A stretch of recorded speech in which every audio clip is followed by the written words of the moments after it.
Hi friends, நம்ம முருங்கைக்கீரை பொரியல் செய்ய போகிறோம். வாங்க பார்க்கலாம். எண்ணெய் ஊற்றிருக்கு, ஜீரகம் போட்டிருக்கு, வெங்காயம் போட்டிருக்கேன், காஞ்ச மிளகா, 2 கல்லுப்பு,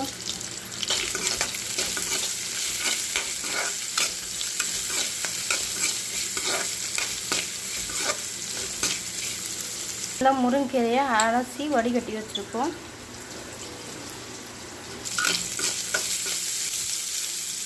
இப்போ முருங்கைக்கீரையை போட்டுக்கலாம்.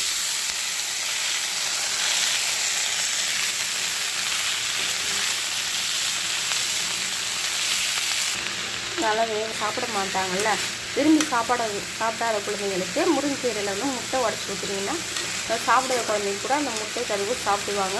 வாங்க முட்டை உடச்சி ஊற்றிக்கலாம்.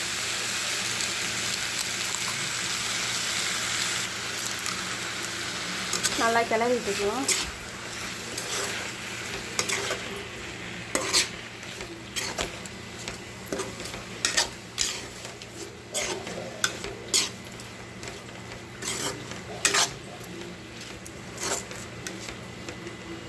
இதில் மிளகுத்தூள் கொஞ்சம் போட்டுக்கலாம்.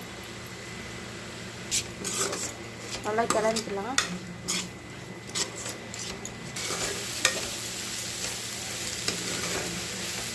இப்போ நமக்கு தேவையான முருங்கைக்கீரை முட்டை பொடி மாஸ் ரெடி ஆகிடுச்சுமா. நல்லா அந்த முட்டைக்கும் அந்த கீரைக்கும் அவ்வளோ மனமாக அவ்வளோ நல்லா இருக்குது. குழந்தைங்களை அப்படியே சூடாக கொஞ்சம் ஆற விட்டு வச்சு கொடுத்தா குழந்தைங்களும் விரும்பி சாப்பிடுவாங்க.